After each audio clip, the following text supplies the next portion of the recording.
Muitas pessoas ficam, caramba, o Bitcoin saiu ali de um preço que estava bem alto. Vou botar aqui em um mês, por exemplo, ó. Bitcoin estava ali em 31 mil e caiu repentinamente para 18. Olha que louco aqui, ó, dia 19/6, chegou a bater 18 mil, agora que tá indo para os 20, né?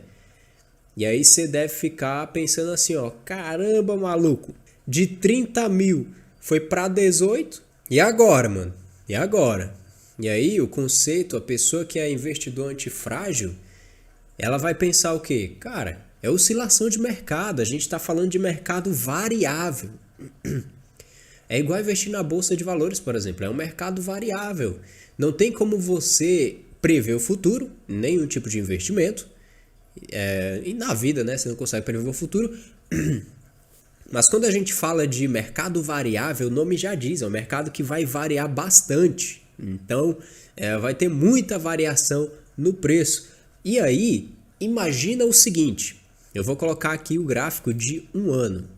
Um ano não, vou botar o gráfico todo, né? All aqui, no CoinMarketCap. Acho que tá aparecendo tudo certinho para vocês, né? Olha só, o Bitcoin começou lá em 2014 a valer. O Bitcoin 2000, eu vou puxar de 2014, tá? Ele valia ali por volta dos 370 dólares. 2014.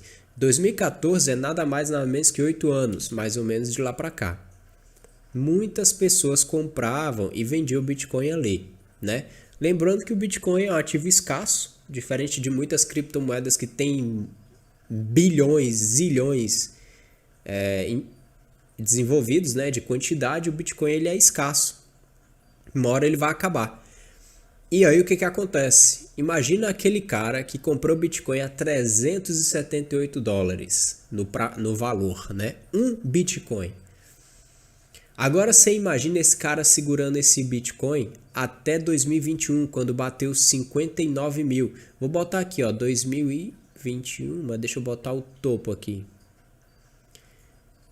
2021, novembro, dia 10, 64 mil. Imagina o cara que comprou ali a 370 dólares e o ativo foi para 64 mil dólares, cara. Quanto que esse cara não conseguiu faturar e lucrar em cima da valorização? Isso por quê?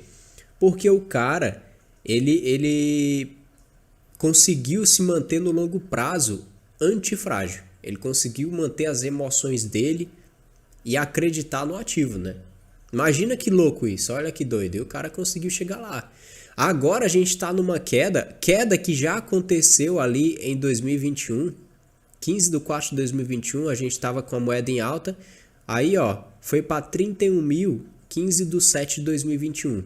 7, né? Mês 7. Quando deu mês 11, novembro, foi para 65 mil. Pouco tempo, né? Então o que acontece? Agora foi para 20 e poucos mil. O Bitcoin ele não vai ser, nossa, meu Deus, vai ser destruído por uma decisão política, por exemplo, de ser abalado tanto como é o Fed, como é a Bolsa de Valores, né? Como é a renda, o Tesouro Direto, né? Renda fixa. Ele não sofre tanto, não vai sofrer tanto por uma decisão errada aqui no nosso país politicamente, por exemplo.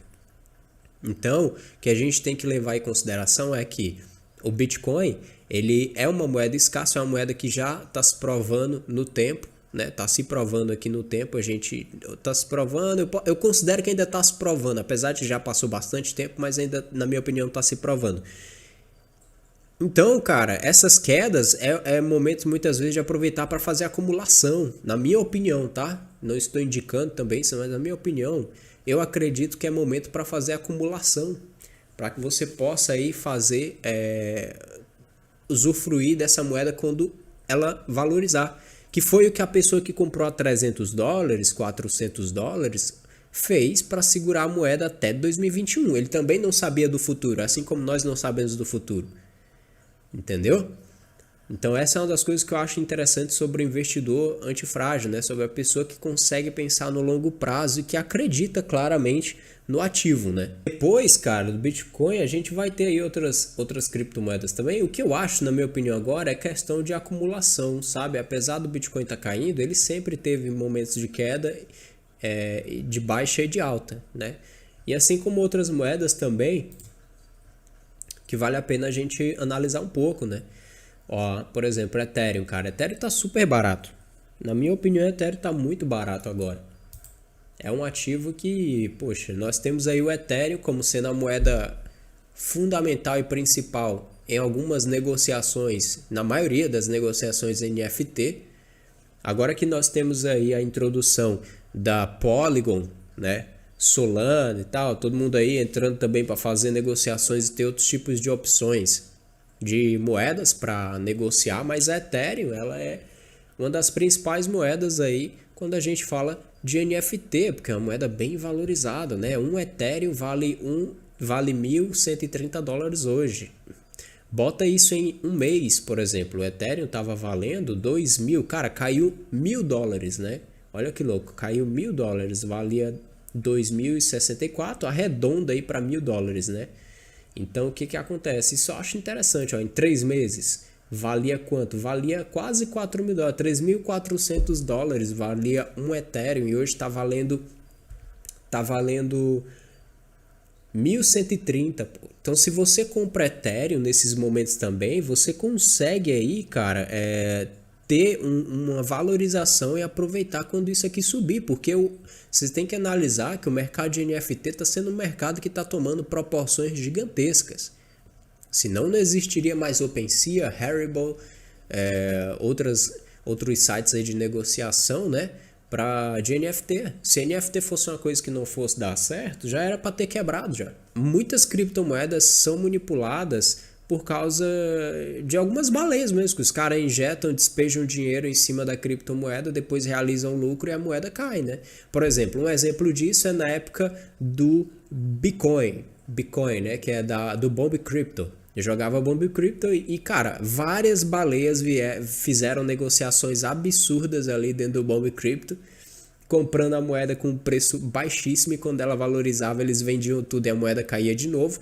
Então o que acontece? Tem criptomoedas, inclusive, que foi criada só para manipulação mesmo.